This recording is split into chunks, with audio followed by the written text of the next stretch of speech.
ప్రభునందు ప్రియ పరిశుద్ధ దేవుని కుమారులారా, దేవుని కుమార్తెలారా, యేసుక్రీస్తు నామములో మీ అందరికీ వందనాలు, దేవునికి స్తోత్రాలు. ప్రియులారా, ఈరోజు మనము కొద్ది సమయము కొన్ని సంగతులు మనం పరిశీలన చేస్తానికి ప్రయత్నం చేద్దాం. అయ్యో నేను సువార్త ప్రకటించకపోతే శ్రమ. ఇక్కడ పౌలుకి అప్పగిస్తున్నాడు. వారు చీకటిలో నుండి వెలుగులోనికి, అంటే వాళ్ళు చీకటిలో ఉన్నారు, చీకటిలో నుండి వెలుగులోనికి సాతాను అధికారము నుండి దేవుని వైపునకును తిరిగి నా యందలి విశ్వాసము చేత పాప క్షమాపణను పరిశుద్ధపరచబడిన వారిలో స్వాస్థ్యము పొందినట్లు వారి కన్నులకు తెరుచుటకై నేను నిన్ను వారి యొద్దకు పంపేదను. వాళ్ళ కళ్ళు ఏమైపోయినాయి? ఏ కళ్ళు ఉన్నాయి కదా, చూస్తున్నారు కదా, మనోనేత్రాలు. ఎఫ్సి పత్రిక 1:17 ప్రకారం, ఎఫ్సి పత్రిక 1:17, వారి మనోనేత్రాలు ఏమైపోయినాయి? గుడితనం కలిగి చేస్తే బైబిల్ ఎలా అర్థం అవుతుంది? వాళ్ళకి ప్రకృతి సంబంధమైన సంగతులే కనపడుతూ ఉంటాయి, దాని గురించే గొప్పగా చెప్తూ ఉంటారు. అయితే ఇక్కడ మనం చూస్తే మనకి ఇక్కడ మెయిన్ పాయింట్ ఏంటంటే, మనకి అర్థం కావాల్సింది ఏంటంటే, వారి చీకటిలో ఉన్నారు, వారు సాతాను అధికారం కింద ఉన్నారు. అంటే మనుషులలో నేను అనే ఆత్మ 2 గ్రూపులుగా విభజించబడింది. ఈ ఆత్మకి ఉన్న మహిమ, ఇప్పుడు జీవిస్తున్నటువంటి ప్రజల ఆత్మల, దేవుని నుండి విడిపోయిన ఈ ఆత్మలు కలిగి ఉన్న మహిమ 2 గ్రూపులుగా విడిపోయింది. ఒక గ్రూప్ ఏమో చీకటిలో ఉన్నారు, సాతాను అధికారం కింద ఉన్నారు. ఒక గ్రూప్ ఏమో దేవుని వైపు ఉన్నారు, వెలుగు సంబంధులుగా ఉన్నారు, క్రీస్తు వైపు ఉన్నారు. ఇంకొక దేవుని వైపు ఉన్నారు, క్రీస్తు వైపు ఉన్నారు. అయితే ఒక ఆత్మ ఎక్కడికి వెళ్ళడానికి సిద్ధపడిపోయింది? నరకానికి వెళ్ళటానికి సిద్ధపడి. మరొక ఆత్మ ఎక్కడికి వెళ్ళడానికి సిద్ధపడింది? పరలోకానికి వెళ్ళటానికి. ఒక ఆత్మకి ఏ పౌరస్థితి ఉంది? నరక పౌరస్థితి. మరొక ఆత్మకి అంటే దేవుని నుండి విడిపోయినటువంటి మనము అని చెప్పబడుతున్న ఆత్మల్ని నరకానికి తీసుకు వెళ్ళాలి అని వాడు సాతాను తనకు సమయం కొంచెమే అని బహు క్రోధము గలవాడే మన దగ్గరికి దిగి వచ్చేసాడు. అందుకనే పౌలు చెప్తున్నాడు, ఏ విధము చేతనే నేను కొందరినైనా రక్షించాలని నేను అందరికీ అన్ని విధముల వంటి వాడిని అయితేని. అలాగే పౌలు చెప్తున్నాడు, మీ ఆత్మల కొరకు నా ధనాన్ని అంతా వ్యయపరుస్తున్నాను, నన్ను నేనే వ్యయపరుస్తున్నాను, ఇదిగో నేను ప్రాణార్పణముగా పోయబడుతున్నాను అంటాడు. అలాంటి పౌలే అంటున్నాడు, అయ్యో నేను సువార్త ప్రకటించకపోతే నాకు శ్రమ. ఆయన నలగొట్టుకుంటున్నాడా? అందరికీ ప్రకటించిన తర్వాత నేనే భ్రష్టుని అయిపోతానేమో అని నా శరీరాన్ని లోపరుచుకునే దాన్ని నలగొట్టుకుంటున్నాను అంటాడు. ఈరోజు బోధకుడు ఎంత జాగ్రత్తగా ఉండాలో. అసలు ఏమీ లేనటువంటి పరిస్థితుల్లో ఉన్నారు, ఏ ఆలోచన లేనటువంటి, ఎంతసేపు జానడి కడుపు కోసం, నా గొప్పతనం కోసం సువార్త సేవ చేసేటటువంటి పరిస్థితి మరి సాతాను మనలో కల్పిస్తూ ఉన్నాడు. ఒకసారి మన గురించి మనం ఆలోచించాలి, మన బోధన గురించి మనం ఆలోచించాలి. ఇది సామాన్యము కాదు ప్రియులారా, సామాన్యము కాదు. మనం ఎవరినైనా సరే మనం యేసుక్రీస్తులో ఉండాలి, అనేక మందిని తీసుకొచ్చి క్రీస్తులోకి తీసుకురావాలి. ఇప్పుడు క్రీస్తునందు విశ్వాసం ద్వారా మనం ఏమవుతున్నాము? దేవునికి కుమారులు అవుతున్నాం. క్రీస్తులో విశ్వాసం రావాలంటే సువార్త ప్రకటన చేయాలి. సువార్త కాకుండా లోకాన్ని ప్రకటిస్తే విశ్వాసం రాదు. లోకాన్ని వింటే దేవుని కుమారులు అవుతామా? కాము. గల్తీ పత్రిక 3:26లో యేసుక్రీస్తునందు మీరందరూ విశ్వాసం ద్వారా దేవుని కుమారులై ఉన్నారు. ఇప్పుడు దేవుని ఆత్మ చేత, అంటే ఆత్మ యొక్క నియమము చేత, ఇప్పుడున్న పరిస్థితుల్లో ఆత్మ యొక్క నియమము చేత, అంటే దేవుని రోమా 8:14 దేవుని ఆత్మ చేత అందరూ నడిపించబడతారు, వారందరూ దేవుని కుమారులై ఉన్నారు. దేవుని కుమారులై ఉన్నారు. దేవుని కుమారులే ఉన్నారు. మరి దేవుని ఆత్మ చేత నడిపించబడిపోతే, అంటే ఆత్మ యొక్క నియమం ఉన్నట్లుగా మనం గ్రహించలేకపోతే, దాన్ని అర్థం చేసుకోలేకపోతే, దాన్ని బోధించలేకపోతే ఎవరు కుమారులే ఉంటారు? సాతాను కుమారులు. ఒక గ్రూపు నరకానికి వెళ్ళటానికి సిద్ధపడుతున్నారు ఇదే బైబిల్ పట్టుకుని, మరొక గ్రూపు నిత్య జీవానికి వెళ్ళటానికి సిద్ధపడతా ఉన్నారని మనకెలా తెలుసంటే ఎన్ని మార్గాలు ఉన్నాయంట? 2 మార్గాలు ఉన్నాయి. అందుకని అంటాడు వీళ్ళు ప్రభువా ప్రభువా ప్రభువా అంటేనే ఏ మార్గంలో ప్రవేశిస్తున్నారు? విశాల మార్గంలో ప్రవేశిస్తున్న వాళ్ళు కూడా ప్రభువా ప్రభువా అంటున్నారు. అక్కడ గేట్ దగ్గరికి వెళ్ళేటప్పటికి ఆ బోర్డు చూస్తే వీళ్ళకి అర్థమవుద్ది. నీ నామాన్ని అది చేసాం, నీ నామాన్ని ఇది చేసాం, మేము ప్రకటించింది సువార్త అనుకున్నాం, మేము అది అనుకున్నాం ఇది అనుకున్నాం అంటే అక్కడ అక్రమం చేయువారులారా. అక్రమము, క్రమము, అక్రమము. ఉన్నది ఉన్నట్లుగా ప్రకటించటం క్రమము. అక్రమం ఏంటంటే కలిపి చెరపటం, భిన్నమైన సువార్త, జ్ఞానయుక్తమైన తీయటి మాటలు, వంకర మాటలు. గమనించండి, మీరు ఏమి వినుస్తున్నారో మీరు జాగ్రత్తగా చూసుకోండి. మనము ఎవరము? క్రీస్తు తోడి వారసులము. ఒక ఆత్మకి క్రీస్తు తోడి వారసులు అంట, మరొక ఆత్మకి సాతాను తోడి వారసులు. మనం చాలా జాగ్రత్తగా వాక్యాన్ని పరిశీలన చేయాలి. మనం ఎక్కడున్నామో మనం అర్థం చేసుకోవాల్సినటువంటి అవసరం ఉంది. ఇంకా మనం పరిశీలన చేస్తే పరిశుద్ధులతో ఏకపట్టణస్తులు అంట. మరి మరొక కొన్ని ఆత్మలకి నిత్య నరకము, పళ్ళు ఏడ్పులు, పళ్ళు కొరుకుట, కటికి చీకటి, యుగాలు, ఆత్మ చావదు, అగ్ని ఆరదు.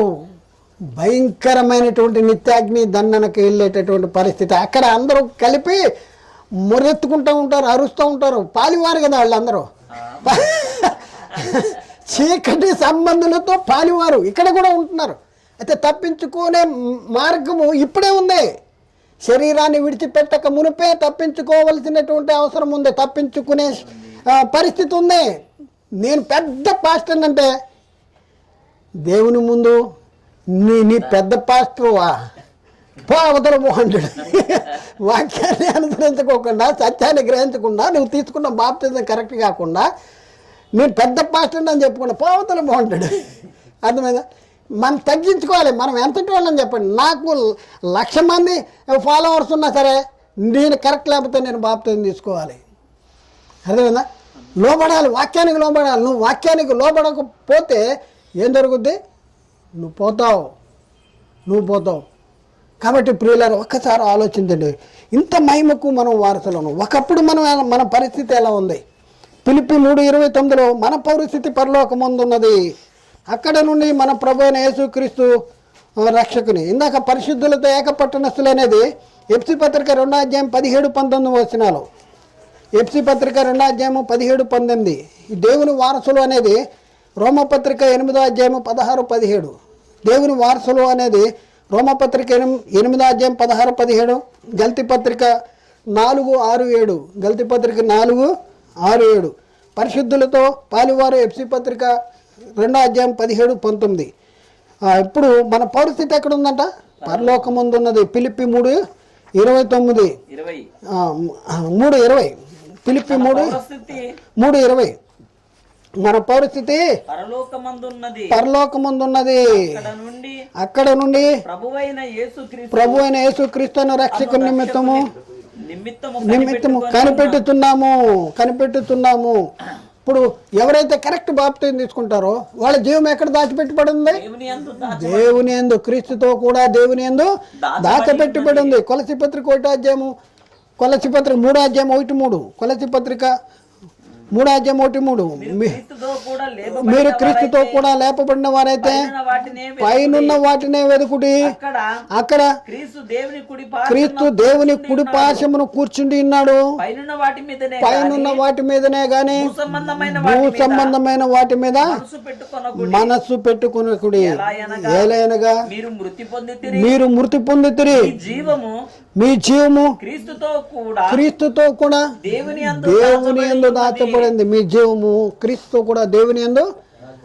మరి కొంతమంది జీవం ఎవరితో కూడా ఎవరైనా దాచబడింది? సాతానుతో కూడా క్రీస్తు దాచబడింది. క్రీస్తుతో కూడా దేవుని యందు దాచబడింది. ఇక్కడ సాతానుతో కూడా దాచబడింది. వాడితో పాటు వాడి అనుచరులు కూడా వెళ్ళిపోయే పరిస్థితి. ఎఫ్సి పత్రిక 2:7 క్రీస్తు యేసునందు మనలను ఆయనతో కూడా లేపి పరలోకమందు ఆయనతో కూడా కూర్చుండబెట్టను. క్రీస్తు యేసునందు మనలను ఆయనతో కూడా లేపి పరలోకమందు ఆయనతో కూడా కూర్చుండబెట్టెను. ఎఫ్సి పత్రిక 1:3 మన ప్రభు అయిన యేసుక్రీస్తు, ఎఫ్సి పత్రిక 1:3 మన ప్రభు అయిన యేసుక్రీస్తు యొక్క తండ్రి యొక్క దేవుడు స్తుతించబడుగాక.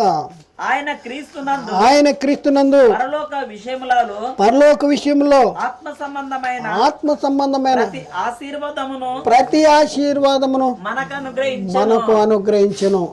చూడండి ప్రియులారా, ఒకసారి ఆలోచించండి. ఇప్పుడున్న పరిస్థితుల్లో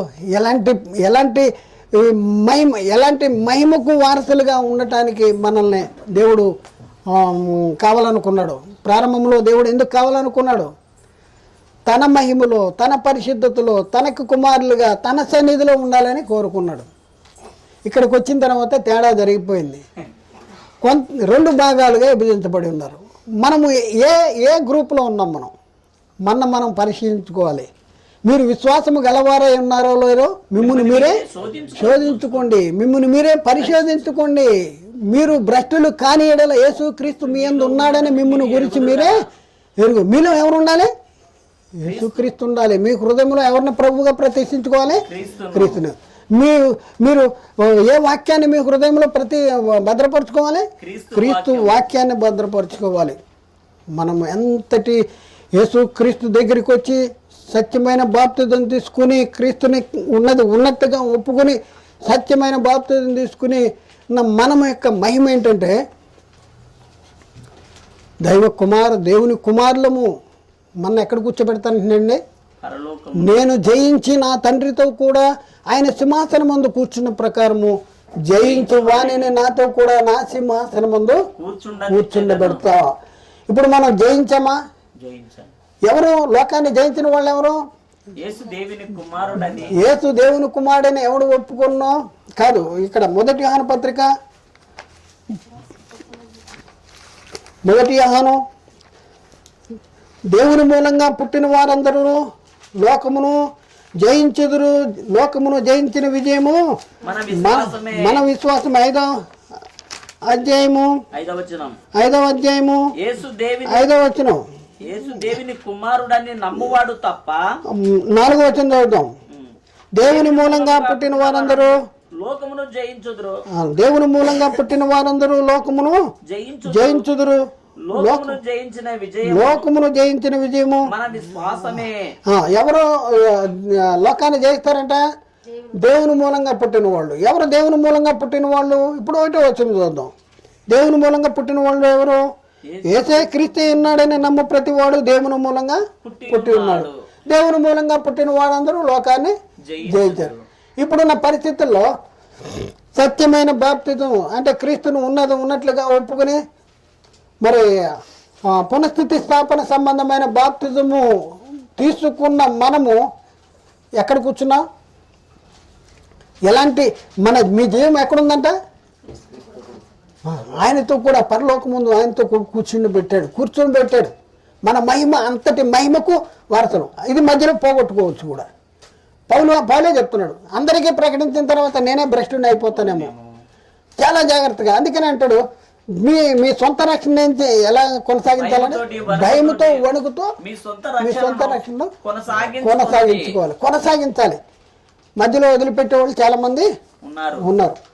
కాబట్టి మనం ఇప్పుడున్న పరిస్థితుల్లో మనము కలిగి ఉన్న మహిమ ఏంటి? ఇది తెలుసుకోవాలి.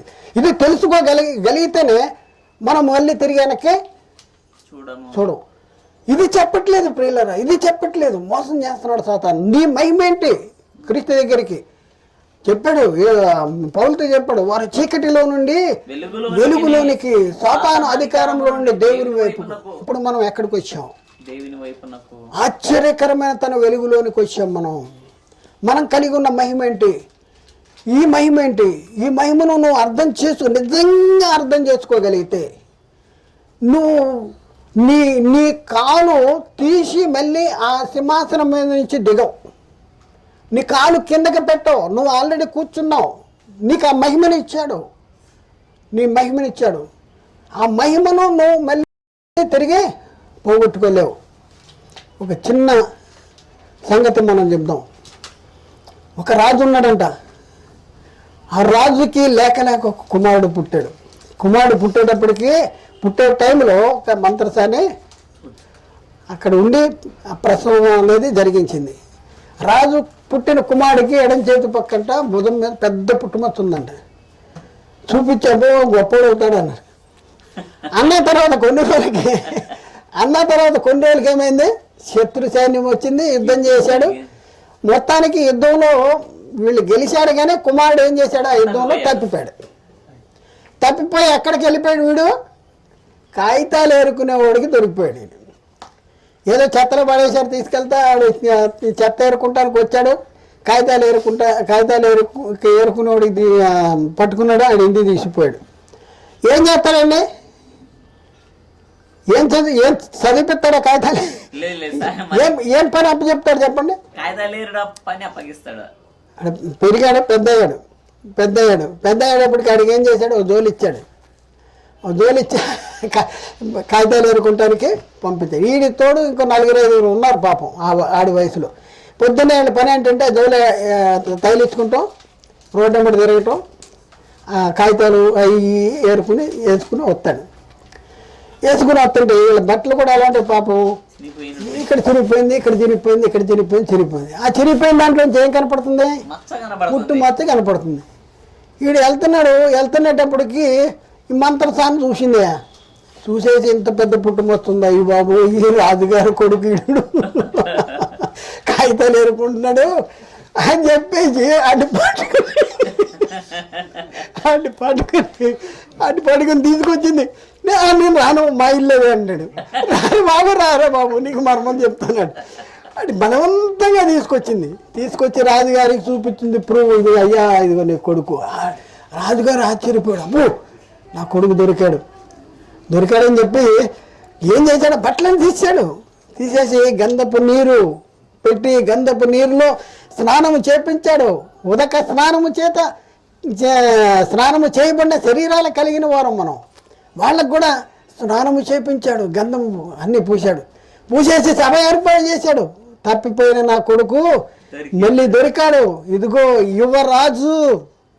నా తర్వాత ఆయన సింహాసనం పక్కన ఒక సింహాసనం వేసి తనతో పాటు సమానం యువరాజుగా చేసి అక్కడ కూర్చోబెడితే ఇంతకీ జరిగిందంటే తెలుసా, ఆ సభ మన కుర్రాళ్ళు వచ్చేసారు, జోలు వేసుకుని వచ్చేసారు.